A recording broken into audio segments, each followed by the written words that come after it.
Hello everyone, good morning and how are you today?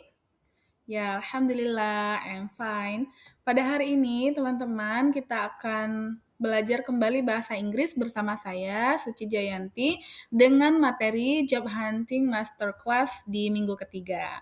Kita akan membahas mengenai drafting application letter and grammar clinic.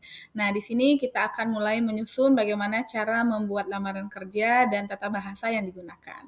Silakan teman-teman simak sampai akhir ya. Sebelumnya, saya ucapkan selamat datang di tahap eksekusi, di mana pada tahap ini teman-teman kita mulai belajar bagaimana sih sebenarnya cara membuat lamaran kerja yang baik dan benar supaya nanti lamaran kerjanya bisa terbaca oleh HRD perusahaan yang bersangkutan. Kalau di minggu sebelumnya kita sudah membahas bagaimana ketika kita mempunyai kemampuan atau skill lalu kemudian kita sesuaikan dengan lowongan kerja yang sedang dibuka.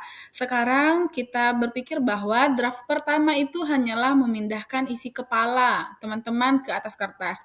Artinya bahwa jangan takut salah untuk melangkah atau memulainya karena kita tidak bisa mengedit halaman yang kosong. Artinya juga kita hanya bisa mengedit ketika kita sudah membuat draft yang pertama. Namun ketika kita draftnya masih kosong, maka tentu tidak ada yang bisa kita edit. Mari kita lanjut ke berikutnya ya. Misi draft surat kita hari ini. Yang pertama ada hook atau pembuka, di mana hook ini kita buat semenarik mungkin supaya nanti dapat diperhatikan oleh HRD. Yang kedua adalah proof, isi atau badinya. Itu membuktikan bahwa kelayakan teman-teman untuk bergabung dalam sebuah perusahaan. And yang ketiga adalah action atau penutup. Nah ini ketika nanti sudah diminta untuk tahap berikutnya atau tahap interview.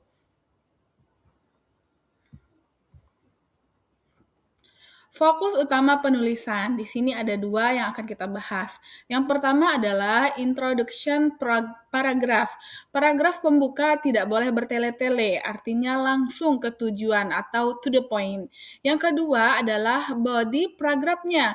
Ini inti dari draft yang teman-teman tulis hari ini. Misalnya teman-teman harus gunakan hasil tugas mandiri dengan 3 syarat iklan yang telah teman-teman paraphrase. Grammar Clinic. Nah, ini memastikan bahwa struktur kalimat atau tense dan pilihan kata kerja, action verb Anda itu atau punya teman-teman itu akurat secara profesional. Artinya harus benar-benar dipastikan bahwa kata atau tense-nya yang kita gunakan itu benar-benar tepat. Kuasai dasar waktu. Nah, di sini ada 2 tense utama. Namun, teman-teman jangan bingung dengan 16 tense. Kita cukup kuasai 2 tense ini secara konsisten. Ada apa saja?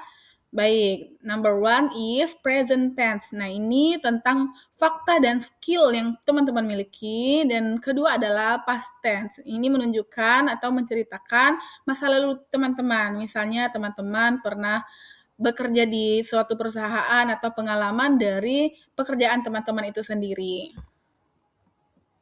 Kapan menggunakannya? Nah, untuk simple present tense, itu gunakan saat teman-teman menjelaskan kemampuan atau skill yang masih ada sampai dengan sekarang, kepribadian kerja teman-teman atau status pendidikan teman-teman saat ini. Terus untuk simple past tense kapan? Nah, ini gunakan saja saat teman-teman menyebutkan pengalaman kerja yang sudah berlalu, pencapaian spesifik di kantor yang lama atau tempat kerja yang lama atau tugas yang sudah selesai. Nah, untuk simple present tense itu gunakan verb one. Sedangkan untuk simple past tense itu teman-teman wajib gunakan verb to. Ini supaya lebih paham kita bahas dengan contohnya. Contoh penggunaan tense. Nah, di tense present tense misalnya tentang fakta saat ini, bahasa Indonesianya itu saya mahir menggunakan Microsoft Excel. Teman-teman menggunakan bahasa Inggris secara formalnya, I'm highly proficient in using Microsoft Excel. Sedangkan untuk past tense, misalnya pengalaman kerja, bahasa Indonesianya tahun lalu saya bekerja sebagai kasir. Sedangkan untuk bahasa Inggris formalnya, teman-teman bisa gunakan last year I worked as a cashier a retail store. Nah, begitu sampai dengan selanjutnya. Upgrade. Nah, teman-teman gunakan action verb. Daripada did atau melakukan, teman-teman gunakan execute atau perform. Nah, ini contoh I execute a new marketing strategy atau teman-teman bisa gunakan contoh yang lain. Daripada met, daripada help sampai dengan nanti daripada lead. Namun, teman-teman juga harus hati-hati, awas tentang kesalahan translasi literal. Misalnya, menerjemahkan kata per kata atau literal dari bahasa Indonesia ke Inggris. Ini sering menghasilkan kalimat yang aneh, bahkan penutur asli atau HRD multinasional. Misal, contohnya yang salah, I'm a hard work person. Terjemahan mentahnya, saya orangnya pekerja keras. Yang benarnya, sedangkan yang benar adalah I'm highly dedicated to my work. Nah, teman-teman harus perhatikan translate atau terjemahan dari kata tersebut. Gunakan tools dengan bijak. Tools ini bantuan teman-teman. Sebagai siswa Go Digital, memanfaatkan alat bantu adalah keharusan atau kewajiban. Namun, jangan biarkan mesin berpikir 100%. Artinya bahwa walaupun tool atau bantuan mesin ini bisa membantu, kitalah yang menjadi tolak ukurnya teman-teman. Kita yang harus mengaturnya, ya. Dan sekarang waktunya kita workshop klinik. Peran saya hari ini adalah silahkan keluarkan draft surat lamaran yang sudah teman-teman kerjakan secara mandiri, yang tentu sudah kita bahas di minggu lalu. Selama 45 menit ke depan, saya akan berkeliling nanti atau menyimak secara online tentang grammar klinik yang teman-teman gunakan.